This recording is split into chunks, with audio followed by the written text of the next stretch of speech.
امن و امان ہوگا، انسان کی جان محفوظ، انسان کا مال محفوظ، انسان کی عزت و آبرو محفوظ، اور اگر کوئی اس انسانی حق کے اوپر ڈاکہ ڈالتا ہے تو اس کا پھر کڑا احتساب ہو، کڑی گرفت ہو اس کی، تو پھر تلافی ہو سکتی ہے۔ لیکن ہمارے ملک میں تو یہ بھی نہیں ہو رہا۔ ہمارے ملک میں قانون نافذ کرنے والے کمزور اور قانون کا تیا پانچا کرنے والے طاقتور، ہمارے ملک میں ڈاکو طاقتور اور پولیس کمزور۔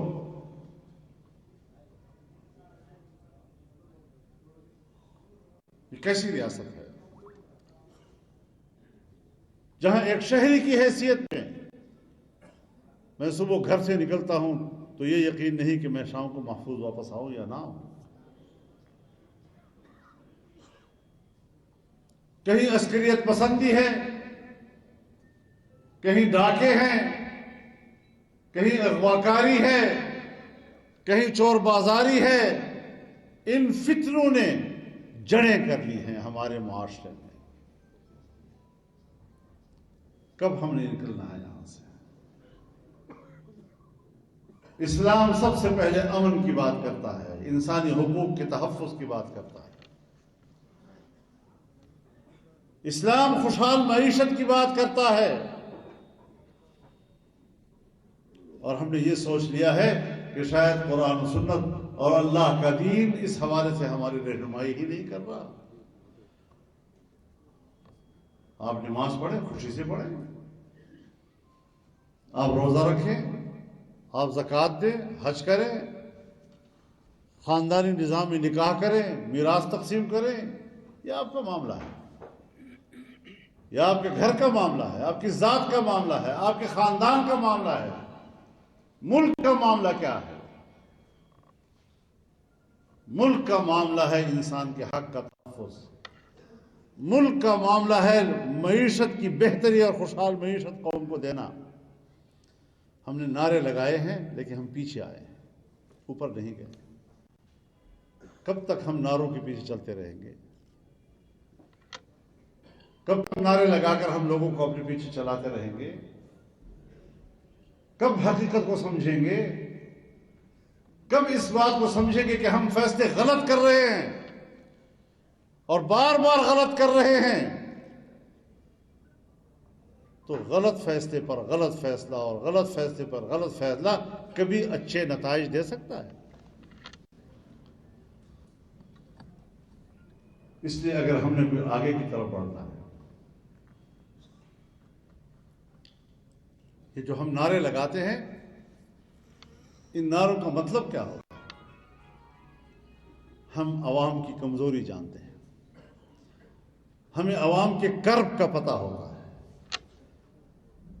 ہمیں پتہ ہوتا ہے لوگ ظلم سے تنگ ہیں، ہمیں پتہ ہوتا ہے لوگ ملک کا خزانہ لوٹنے سے تنگ ہیں، ہمیں پتہ ہوتا ہے لوگ مہنگائی سے تنگ ہیں، ہمیں پتہ ہوتا ہے لوگ ڈاکوؤں سے تنگ ہیں،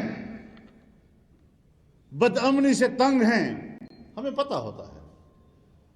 تو ہم لوگوں کی تسکین کے لیے ان کو نعرہ دیتے ہیں، لیکن جب ہمیں لوگ ووٹ دے دیتے ہیں، دھوکہ کھا جاتے ہیں، تو پھر ہم وہی کچھ کرتے ہیں جو پچھلے والے کرتے تھے، یا ہم پھر وہی کرتے ہیں جو ہم پہلے کرتے تھے۔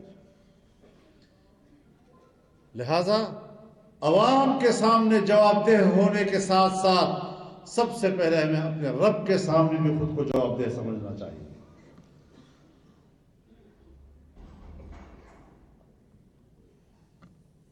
آپ اپنے آپ سے چھپ سکتے ہیں، اپنے پڑوسی سے چھپ سکتے ہیں، مجھ سے چھپ سکتے ہیں، میں آپ سے چھپ سکتا ہوں، لیکن اپنے رب سے ہم نہیں چھپ سکتے۔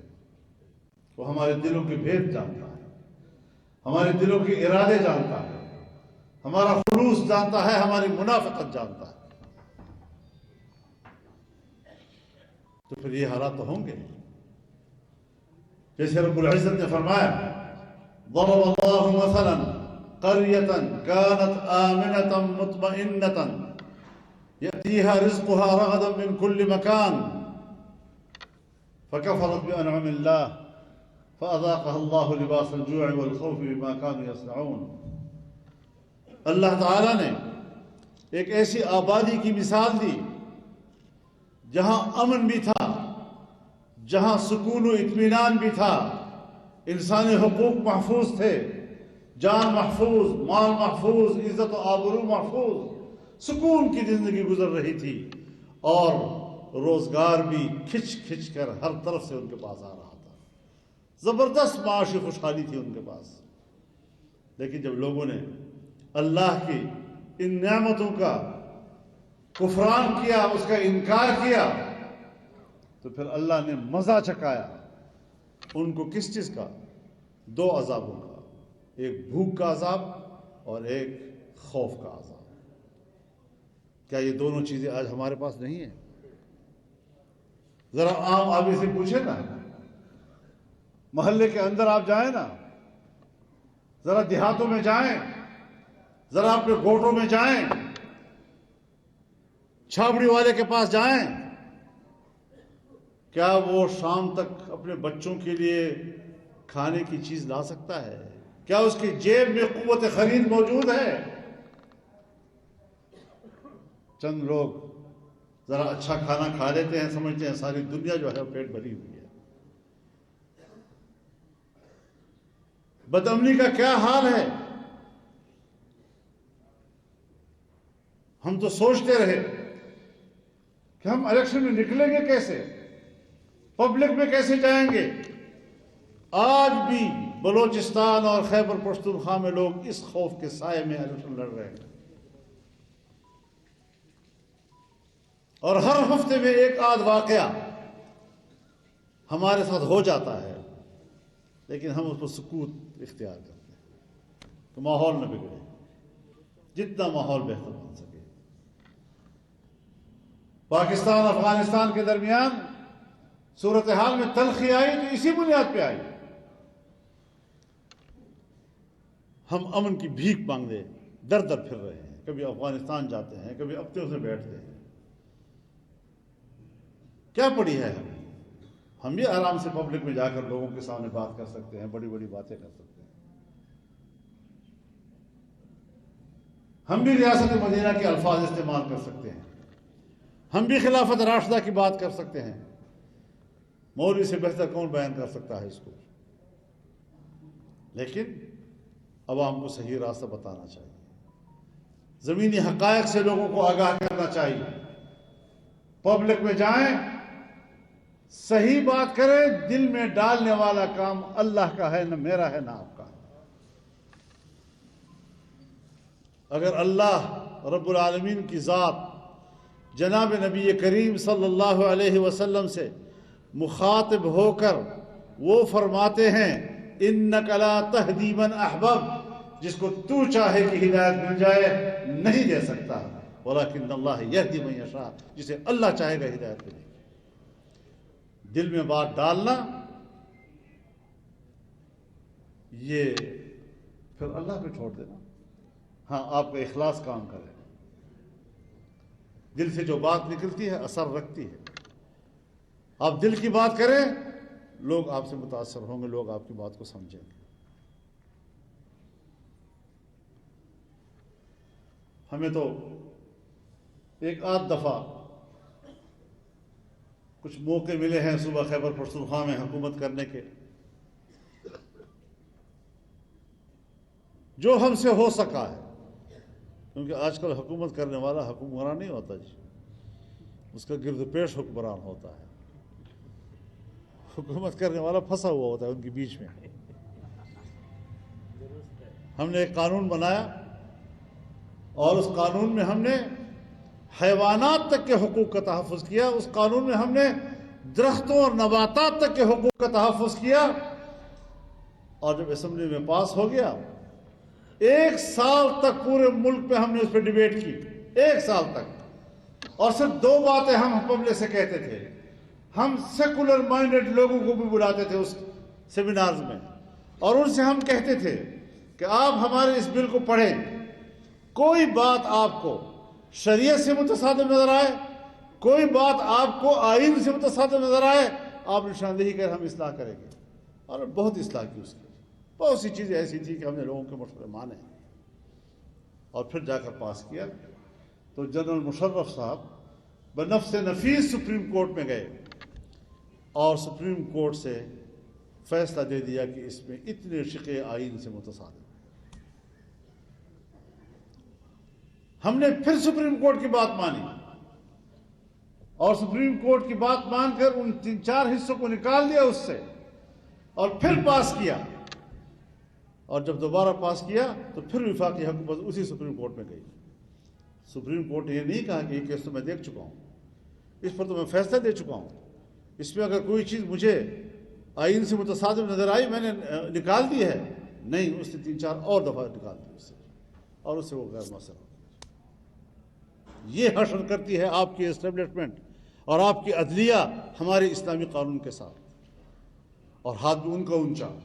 ہم جانتے ہیں آئین کیا ہے اور آئین سے متصادم کیا ہے، تم ہمیں سمجھاؤ گے؟ جی ہاں، ہم سمجھائیں گے، کیونکہ شریعت کو پھر بھی ہم جانتے ہیں، تم نہیں جانتے۔ آئین ہم بنا کر دیتے ہیں آپ کو، آپ نہیں بنا کر ہمیں دیا کرتے۔ قانون ہم بنا کر دیتے ہیں آپ کو، لہذا قانون پھر پڑھائیں گے بھی ہم آپ کو۔ آپ یہ ہمیں نہیں کہہ سکتے کہ قانون تم ہمیں سمجھاؤ گے، تو قانون میں نہیں سمجھاؤں گا تو بنایا میں نے، پھر میں کیسے نہیں سمجھاؤں گا؟ اس لیے ادارے بھی ذرا سیاسی لوگوں کو اور عوامی اداروں کو اس احساس کمتری میں مبتلا نہ کریں۔ اور پھر جب آئین کہتا ہے کہ حاکمیت اعلیٰ اللہ رب العالمین کی ہوگی، جب آئین کہتا ہے کہ اسلام پاکستان کا مملکتی مذہب ہوگا، جب آئین کہتا ہے کہ تمام قوانین قرآن و سنت کے تابع ہوں گے، جب آئین کہتا ہے کہ قرآن و سنت کے منافی کوئی قانون نہیں بنے گا، پھر سن 1973 سے لے کر آج تک کوئی قانون سازی ہوئی کیوں نہیں؟ اس لیے کہ ایوانوں کو ایسے لوگوں سے بھر دیا جاتا ہے کہ جن کو قرآن و سنت سے کوئی دلچسپی نہیں ہوتی۔ لہذا ہمیں اس رخ پر بھی سوچنا ہوگا، اس پہلو کو ہمیں نظر انداز نہیں کرنا چاہیے۔ یہ ہمارے ملک کا ایک قومی المیہ ہے آج تک، جس کا ہم سامنا کر رہے ہیں، جس کو ہم اہمیت نہیں دینا چاہتے۔ تو یہ چیزیں مد نظر رہیں آپ کے۔ باقی آپ کو یہاں کی جماعتیں انتخابی جو ذمہ داریاں ہیں مجھ سے زیادہ بہتر وہ جانتے ہیں، جو آپ کو وہ ہدایات دیں، جو آپ کو وہ اپنی ذمہ داریوں کے بارے میں بتائیں، ان ذمہ داریوں کو پورا کرنے میں کوئی کمی نہیں ہونی چاہیے۔ بڑے احتیاط کے ساتھ ہمیں چلنا ہوگا، بڑی خود اعتمادی کے ساتھ ہمیں آگے چلنا ہوگا، اور اس وطن عزیز کو ترقی کے راہ پہ ڈالنا ہوگا۔ یہ جو ہمارے اتحادی ہیں، اتحادی کے ساتھ جو معاہدہ ہوا ہے اس پر عمل کرنا بھی شریعت کا تقاضا ہے۔ ہمارے ساتھی اپنی اتحادیوں کے ساتھ بھرپور تعاون کریں گے اور ان کی کامیابی کے لیے کوشاں رہیں گے۔ وآخر دعوانا الحمدللہ۔ مسعود احمد صاحب دعا کرائے، مولانا مسعود احمد صاحب دعا کرائیں، مولانا مسعود احمد صاحب دعا کرائے۔